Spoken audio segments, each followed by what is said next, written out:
I'm excited to announce that a sale between myself and Kingwin is happening that will be including the big games out right now like GTA 5 and Witcher 3. I'll leave a link in the description, highly recommend checking it out.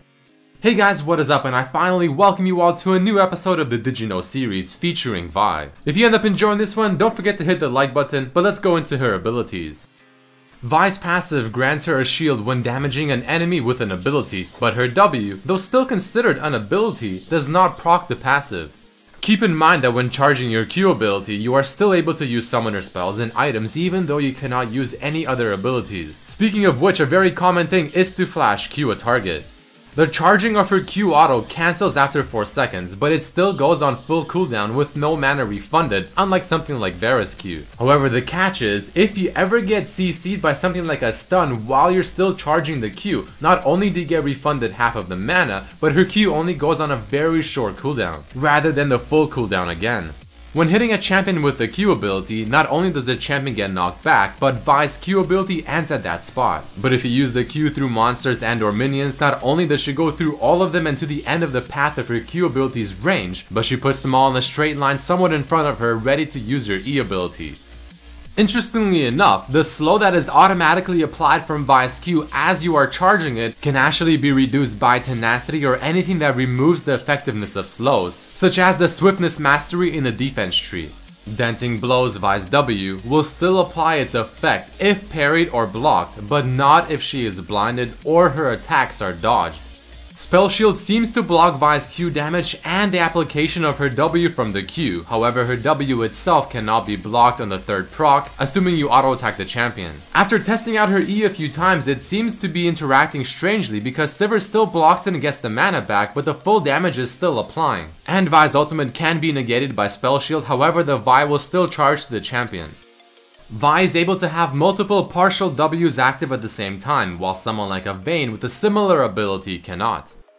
The W proc attack will apply on-hit effects, for example critical strikes, sheen, and so on, but it will not proc lifesteal. However, on the flip side, her E ability can apply critical strikes, sheen effects, and even lifesteal. Vi's E's ability's bonus damage can be applied to towers, but only if she is targeting the tower specifically. The AoE portion of the E ability will not hit the tower.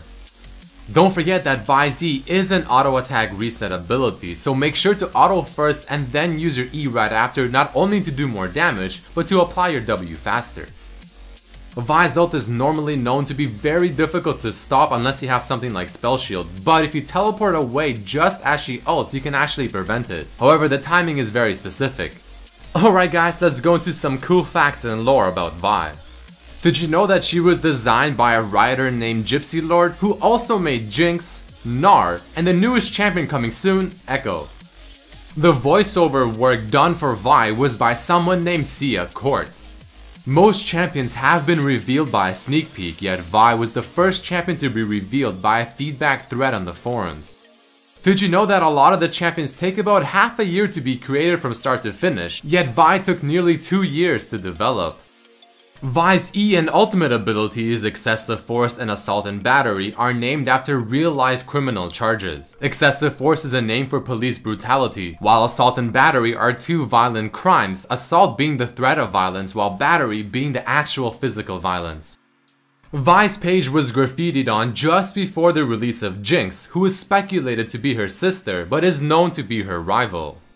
To further back this up, the Hermit from the Howling Abyss has a quote towards Vi. You look like your sister. Wait, I'm not supposed to talk about that.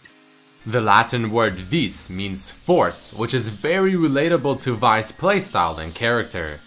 But on top of that, Vi, or VI, is the Roman numeral for 6, which can mean many things. For instance, one thing it could be referring to is her partner Caitlyn, and how Vi has her 6, meaning her back. Or 2, which I think is much more believable, it could be from her lore stating how she joined her former gang at the age of 6, because Jinx is actually seen as the number 10, because when she did graffiti Vi's pages as you saw earlier, on one of the pages she wrote X was here, X of course being the Roman numeral for 10, but now that Echo has been released with his lore, everything makes a lot more sense, because there's a strong assumption that Echo was part of the gang that Vi and Jinx were a part of as well, because if you take a very close look at Echo's weapon, you can actually see the Roman numeral XII, which means 12. So this does suggest that they were all in the same group until Vi left, and Echo now calling her a sellout. Hey, sellout! You forgot your roots, Vi. And on top of everything else, they're all designed by the same person. But from all this, let us go into Vi's lore. Though born in Zon and growing up a villain, she now serves Piltover's police force alongside Caitlyn. In her younger years, she learned to rob and cheat to get by, while life on the streets taught her self-reliance. At 6, she was taken in by a ragtag group of criminals, and her life changed when an invasion of a mining facility went wrong, and she decided to be a hero and save the innocent workers, and this is where she made her Hextech gauntlets, by improvising with a robotic mining rig that she found. Following that event, Vi severed her connections with her crew, improved her gauntlets, and eventually got recruited by Caitlyn as a way to pay her debt to society. According to a writer named Oh Mike Goodness, Vi is actually left-handed. And also according to a League of Legends sale page, Vi weighs about 8,000 pounds with her gauntlets on. How she walks around is beyond me. Vi has had early year trauma while also being orphaned at a young age, and from this does not remember any family she may have had, including any sisters, even if she wanted to. Also, Vi's name comes from the tattoo on her cheek and not the other way around, and was just giving everyone the name that is presented on her cheek with the tattoo because she felt like that was the most distinguished thing about her, and whether or not she received the real name she does not remember. Did you know that if Vi and Caitlyn are on the same team in a regular League of Legends game, they both get a buff called On The Case, though it does not seem to add any special bonuses like it did before, such as giving +1 move speed and +1 bonus gold if assisting each other. But Vi has 3 special quotes towards Caitlyn whenever Caitlyn uses her ultimate. Yeah! Teamwork! High five, Cupcake! Boom! Headshot!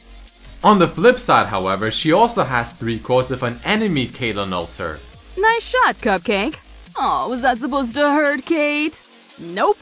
And a few taunts toward Caitlyn that leave a debuff on the Kate player that stays until death or damaging the Vi. Care for a spot of tea? Or maybe a spot of punch in the face? Oh, look at me. I'm on the case. And did you know that she also has a unique quote whenever ulting Jace? Hey Jace, Power Slam! Vi gets a debuff called Catch Me If You Can whenever playing versus a Jinx, and this may be related to the movie Catch Me If You Can. The login theme for Vi was sung by Nikki Taylor, the lead singer of the band Running the Risk. Vi does have the shortest name within League of Legends, only being 2 letters. There is a visual indication on Vi's back being the blue light to show whether or not her passive is ready to proc. Vi does share a quote with the Dunkmaster Darius himself. Get dunked! Get dunked! And she also shares a quote with Olaf. Boom, baby! Boom, baby! Vi's quote, Here I come to save the day. Or wreck it. could refer to Mighty Mouse, who would say that quote in the opening theme. Neon Strike Vi can take her glasses on and off, being the first skin to feature such an interaction. The recall animation of the skin has her pose similarly to Frankie from One Piece. An Easter egg in Officer Vi's splash art shows Jinx sitting in the donut at the back. Apparently this skin was inspired by the work of 2Gold. She shares this officer theme with Caitlyn, Trundle, and Volibear. Debonair Vi was released as a tribute to Valentine's Day in the year 2014. And this theme is shared with Jace, Ezreal, and now Galio. Alright guys, that unfortunately is it of this Did You Know episode featuring Vi. It was a pretty big episode, so if you did enjoy it, please throw in a like because it took a lot of time. Also, definitely check out the sale that is done by myself and Kinguin over at their website. I have a link underneath the video in the description. But I hope you guys did enjoy this episode. Please check out the other episodes of this series and my other videos as well, and I'll see you for the next one. Peace.